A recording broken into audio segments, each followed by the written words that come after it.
নমস্কার বন্ধুরা, আপনাদের আবার স্বাগত জানাই। আপনাদের সঙ্গে আর সাথে মেঘ। আমরা আজকে আবার একটি রোমাঞ্চকর ভিডিও নিয়ে চলে এসেছি। আমরা চলে এসেছি ডাউ হিল, একটি হন্টেড প্লেস। অনেক সময় অনেকে এসে এই জায়গায় থাকার চেষ্টা করেছে, কিন্তু তারা অনেক সময় অনেক কিছু দেখতেও পেয়েছে। অতি জাগতিক ভূতের আওয়াজ পাওয়া যায়, অনেক সময় রাতের বেলা বাচ্চাদের খেলার আওয়াজ পাওয়া গেছে রাত্রেবেলা। পাইন ফরেস্ট অসম্ভব সুন্দর, চারদিকটা দেখুন মেঘাচ্ছন্ন হয়ে পড়ে। এই পাইন ফরেস্টের ভিতরে মেঘলা আকাশ, মেঘ যেন পাইন ফরেস্টের গা বেয়ে চলে যাচ্ছে। সমস্ত যে মেম্বাররা ওই দেখুন গাড়ি দাঁড় করে ভিতরে বসেছিলাম, কিন্তু এখানে বৃষ্টি নেমে গেছে। চারদিকে দেখুন কি অবস্থা, অত্যাধিক বৃষ্টি নেমেছে। এটা ভিক্টোরিয়া বয়েজ স্কুলের সামনের, এটি একটি হন্টেড প্লেস। দিনের বেলা এসেছি বলে অতটা মনে হচ্ছে না। এই অপূর্ব অথচ ভৌতিক জায়গাটিকে উপভোগ করার জন্য পুরো ভিডিওটি দেখবেন এবং ভালো লাগলে লাইক এবং সাবস্ক্রাইব করতে ভুলবেন না। এই হলো রডোডেনড্রন গাছ। এই যে ডাউহিল যে জায়গাটি, এই ডাউহিল জায়গাটি পুরোটি হন্টেড। অনেকে ভূতের দেখা পেয়েছে এবং ভয়ও পেয়েছে। এই জায়গাটি হন্টেড একটি প্লেস।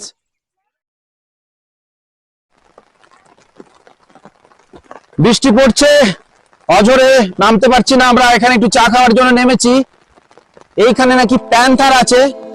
এটা হচ্ছে পাইন ফরেস্ট, অসম্ভব সুন্দর। চারদিকটা দেখুন মেঘাচ্ছন্ন হয়ে পড়েছে। আমি কোন রকমের ছাতা নিয়ে বেরিয়ে পড়েছি এই পাইন ফরেস্টটাকে কভার করার জন্য। অসম্ভব সুন্দর জায়গাটি। এই সিঁড়ি দিয়ে সোজা উঠে গেছে এই পাইন ফরেস্টের ভিতরে। মেঘলা আকাশ, মেঘ যেন পাইন ফরেস্টের গা বেয়ে চলে যাচ্ছে। অসম্ভব সুন্দর পাইন ফরেস্ট। জায়গাটি ডাউহিলের কাছাকাছি একটি জায়গা। দেখতেই পাচ্ছেন কিরকম বিদ্যুৎ চমকাচ্ছে। আমাদের সমস্ত যে মেম্বাররা ওই দেখুন গাড়ি দাঁড় করে ভিতরে বসে আছে। চারদিকটা মেঘাচ্ছন্ন, অসম্ভব সুন্দর লাগছে জায়গাটি। এখানে প্যান্থার আছে। এর আগের ভিডিওতে আমরা দেখিয়েছিলাম কার্শিয়াং থেকে আমরা এসেছিলাম চিমনি গ্রাম, আর এখন আমরা রয়েছি কার্শিয়াং থেকে 10 কিলোমিটার দূরে, যেটি ডাউ হিল নামে পরিচিত। এই ডাউ হিল আজকে আপনাদের সম্পূর্ণ এক্সপ্লোর করে দেখাবো। আমরা এখন যে জায়গাটিতে রয়েছি এটি ডাউ হিল। ডাউ হিল যাওয়ার রাস্তা 6 কিলোমিটার আমাদের যেতে হবে ডাউ হিলে যাওয়ার জন্য। চিমনি থেকে 2 কিলোমিটার দূরে আমরা রয়েছি। কার্শিয়াং থেকে আমরা জার্নি শুরু করেছিলাম। আজকের second tourist spot Dow Hill, ওখানে পৌঁছাবো, কিন্তু বৃষ্টি এসে গেছে। গাড়ি দাঁড় করিয়ে আমরা একটু চা খাওয়ার ব্যবস্থা করছি। অসম্ভব সুন্দর জায়গা, দারুণ লাগছে। চারিদিকে মেঘাচ্ছন্ন আর অঝরে বৃষ্টি ঝরছে, সঙ্গে শিলা। এই অঝরে ঝরছে বৃষ্টি, আর তার মধ্যে একটু গরম চা না হলে চলে। তাই গাড়ি থেকে নেমে প্রায় দৌড়েই আমি চলে গেছিলাম চায়ের দোকানে। ওখান থেকে চা সংগ্রহ করে আর ওদের থেকে একটি ছাতা নিয়ে আমি চলে এলাম আমাদের গাড়িতে। সেখানে সবাই একটু গরম চায়ে উষ্ণ হলাম, আর আমরা অপেক্ষা করতে থাকলাম বৃষ্টি কমার। ধীরে ধীরে বৃষ্টি কমে এসেছে। ড্রাইভার বলল, চলুন এবার চলা যাক। ডাউ হিল ইকো পার্কের সামনে দিয়ে রাস্তা চলে গেছে। অসম্ভব সুন্দর রডোডেনড্রন গাছ আর পাইনের বন। মাঝে মাঝে যে লাল লাল ফুল দেখতে পাচ্ছেন, এগুলি রডোডেনড্রন। আমাদের গাড়িটি এখানে দাঁড়িয়েছে। সব সদস্যরা চারদিকটা একটু ঘুরে দেখছে। ডাউ হিলের পাইন ফরেস্টে যাওয়ার আগেই আমরা পেলাম একটি সুন্দর সাজানো গুছানো পার্ক, যেই পার্কটির নাম ডাউ হিল ইকো পার্ক। আমরা এখন রয়েছি ডাউ হিল ইকো পার্কে। এটি বাচ্চাদের জন্য একটি পার্ক, যেখানে আছে অনেক খরগোশ এবং পাহাড়ের ঢালে পাইন বন এবং রডোডেনড্রনের গাছ, তাতে ফুল ফুটে রয়েছে লাল রঙের। আপনাদের এই পার্কটিও ঘুরে দেখাচ্ছি। অসম্ভব সুন্দর এই পার্কটি পাহাড়ের ঢালে, যেটি কার্শিয়াং থেকে 10 কিলোমিটার দূরে।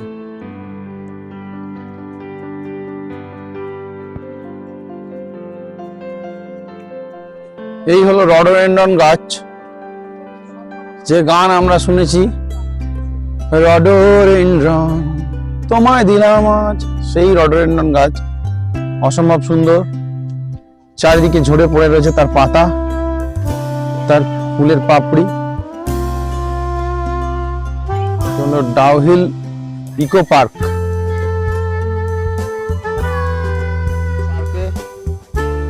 ঘুরছে, বিভিন্ন রাইড রয়েছে।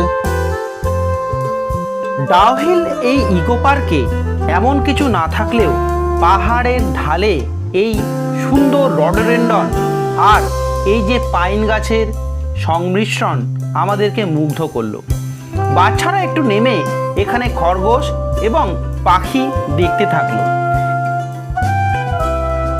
এইখানে খুব বেশি কিছু না থাকলেও এখানে একটু জিরিয়ে নেওয়া যাবে এবং মনকেও একটু জিরিয়ে দেওয়া যাবে।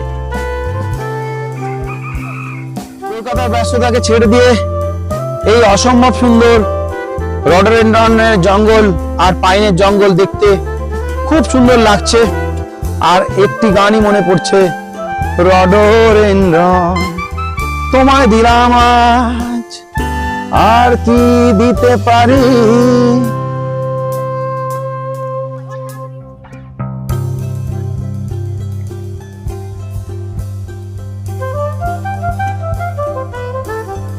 আমরা এখন ডাউহিল ফরেস্টের মধ্যে, নিচে ডাউহিল স্কুল রয়েছে। এই ফরেস্ট গুলো সবকটি পাইন ফরেস্ট, অসম্ভব সুন্দর পাইন ফরেস্ট। আমাদের পুরো টিম এগিয়ে চলেছে। এই ঘন অরণ্যে ঘুরতে ঘুরতে মনে হচ্ছিল মুগ্ধকর একটি পরিবেশ। তবে শুনলাম রাত্রে নাকি এইখানে থাকা খুবই কঠিন, অর্থাৎ এটি একটি হন্টেড প্লেস। আর ধীরে ধীরে আমরা সেই ভৌতিক জায়গা দেখতেই নিচের দিকে নামতে শুরু করলাম। ওখানে আছে ভিক্টোরিয়া বয়েজ স্কুল, যেখানে আমরা যাব এবং দেখব সেখানকার ভৌতিক পরিবেশ দিনের বেলায় কেমন দেখতে লাগে। এইবার যেতে যেতে কয়েকটি কথা বলে নেওয়া দরকার। আমরা এসছিলাম কার্শিয়াং থেকে দুটি মারুতি ভ্যান ভাড়া করে সমস্ত কার্শিয়াংয়ের সাইট সিন করার জন্য। এক একটি মারুতি ভ্যান মোটামুটি 1400 টাকা করে নিয়ে থাকে আর এই সমস্ত সাইট সিনগুলো করিয়ে থাকে।